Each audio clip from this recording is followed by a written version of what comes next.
Times network ద్వారా గుర్తించబడ్డ India's number 1 varicose veins hospital Avis ని సంప్రదించండి. ఆయన మామూలు మనిషిగానే వచ్చాడు. ఎవరో తెలుసా? ఆయన ఆంజనేయాలన్నీ పడ్డాడు. కొన్ని లక్షల మందికి కాదు, కొన్ని కోట్ల మందికి ఆయన జీవితం ఆదర్శంగా ఉంటుంది తెలుసా? ఇందులో ఇక్కడ ఉన్నోళ్ళలో ప్రతి ఒక్కడికి ఏదో సందర్భంలో ఆయన ప్రభావాన్ని చూపించుంటాడు. అది ఒప్పుకోవాలా. నా మీద కూడా నేను తిరిగే ప్రపంచం వేరైనా నా వయసులో ఉన్నప్పుడు ఈయనొక్క సినిమాలు చూసేవాడిని నేను. అభిలాష, ఖైదీ. నా జీవితంలో ఎంత గొప్పగా చూసింది ఎవడంటే ఎన్టీఆర్ గారిని, తర్వాత ఈయన్నే.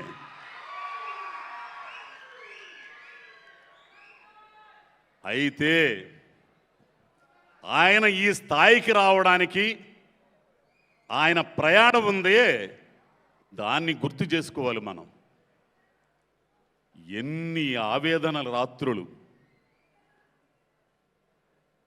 ఇన్ని క్షోభ కలిగించే సంఘటనలు, ఎన్నని చెప్పాలి. ఎత్తులు పల్లాలు కష్టాలు ఎన్ని దాటుకుంటా ఒక్క రోజులో రాలా ఆయనకి సక్సెస్. ఇన్ని కోట్ల మంది అభిమానుల్ని సంపాదించుకునే ఆ శక్తి ఒక్క రోజులో రాలా. ఆయన దైవాంశ సంభూతుడైన మనిషిగా పుట్టాడు కాబట్టి, ఇన్ని కోట్ల మందిని రంజింపజేయడానికి, ఆహ్లాదపరచడానికి ఒక కార్యక్రమం మీద వచ్చాడు కాబట్టి, ఆ స్థాయికి చేరుకోవడానికి మానవుడు పడాల్సిన కష్టాలన్నీ ఆ శివుడు రూపంలో ఉన్న ఈయన పడ్డాడు. ఈ రోజున ఈయన కంటే డబ్బున్నోళ్ళు ఉండొచ్చుగాక, కోటీశ్వరులు ఉండొచ్చుగాక, కానీ ఇన్ని కోట్ల మంది మనసుల్లో గూడు కట్టుకున్నోడు ఎవడన్నా ఉండాడా? ఆయన వచ్చిన పని పూర్తి చేస్తున్నాడు. ఇప్పుడు ఇంకా పూర్తి చేయడానికే అప్పుడు ప్రజా రాజ్యం నుంచి ఒక్క అడుగు వెనక్కేశాడు. ఆ కార్యాన్ని ఫుల్ఫిల్ చేయడానికి అక్కడ ఉన్నాడు.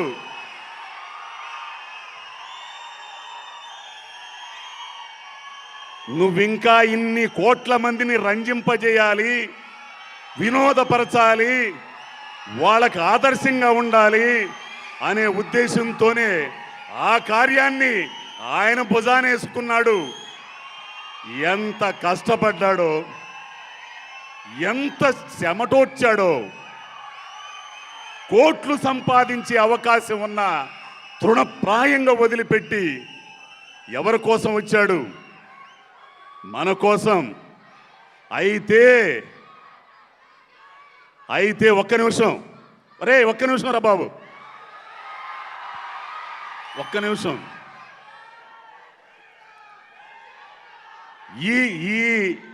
ఈ క్రెడిట్ మీది.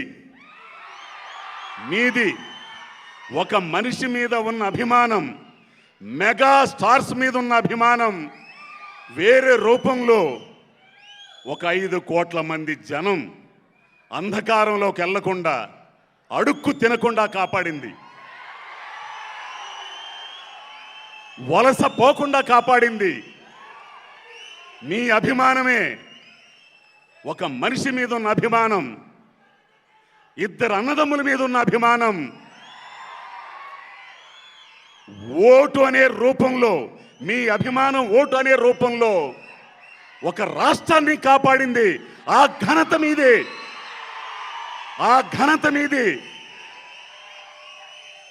అంత ఘనత కూర్చడానికి, ఆ శక్తి రావడానికి మీకు మూలం ఈ మనిషి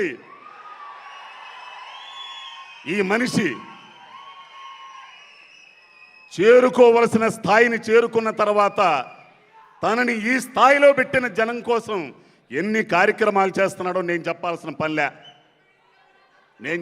పల్లె. అభిమానులకు మీ అందరికీ తెలుసు. మీలో రక్తదానం చేస్తున్నారు, నేత్రదానం చేస్తున్నారు. ఇండస్ట్రీకి వచ్చేసరికి కరోనా టైంలో ఎవడు చేయని సాహసం ఆయన చేశాడు. కార్మికులకి ఎంత సాయం చేశాడు, ఇయే కాదు, ఎన్నో రకాలుగా ఆయన ఎందుకు వచ్చాడో ఈ భూమి మీదకి ఆ కార్యాన్ని నిర్వర్తిస్తున్నాడు. అయితే ఇప్పుడు మీతో నేను మాట్లాడాలనుకున్నది ఒకటి,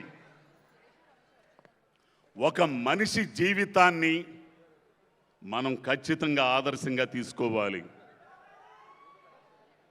ఆయన అభిమానులు అంటే మనం కూడా ఈ భూమి మీదకి ఎందుకు వచ్చామో గుర్తించి ఆ కార్యాన్ని ఫుల్ఫిల్ చేయడానికి పైకి చేరుకోవాలి. తల్లిదండ్రులు గర్వపడాలి, సమాజం గర్వించాలి, సమాజం పురోభివృద్ధి కావాలి, దేశం పురోభివృద్ధి కావాలి. అప్పుడే ఆయన మీద ఉన్న అభిమానానికి సరైన నిర్వచనం. అదే ఆయన కోరుకునేది. ఆయన కలలగంటుంది కూడా అదే.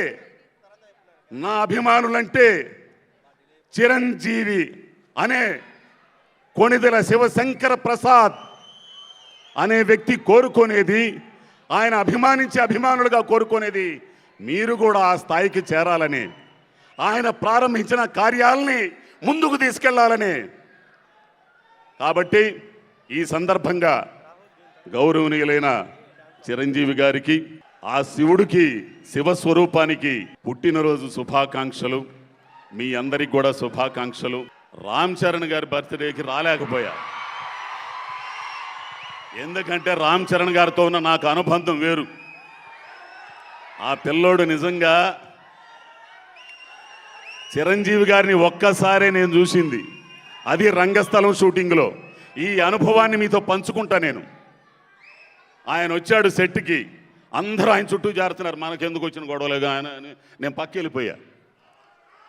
ఆయన వచ్చేసి నన్ను దూరంగా చూస్తా, ఎవరు రామ్ చరణ్ గారు అని కాదు పిలుస్తున్నాడు అనుకున్నా. నన్ను పిలిచి నన్ను వాళ్ళ నాన్నగారికి ఇదిగో ఈ మహామనిషికి పరిచయం చేస్తే కూర్చున్నోడు లేచాడు రా స్వామి అని ఆయన. అది సంస్కారం. నేను అవన్నీ పిపీలకం. ఆయన ముందు కూర్చున్నోడు లేచి నమస్కారం అండి అని అన్నాడు. పలానా ఏరియా చేరాలా ఎన్నంటే అప్పుడు అడిగాడు, రాజుగారు బాగున్నారు, రాజుగారి ఫ్యామిలీ బాగుందా, పిల్లలు బాగున్నారు, ఫైట్ మాస్టర్ రాజుగారు ఇవన్నీ అడిగాడు. ఆయన నడయాడిన ప్రదేశం కూడా చేరాలో, నెల్లూరు, ఒంగోలు అన్నీ నడయాడిగాడుగా, రాష్ట్రంలో అన్ని చోట్ల తిరిగాడు.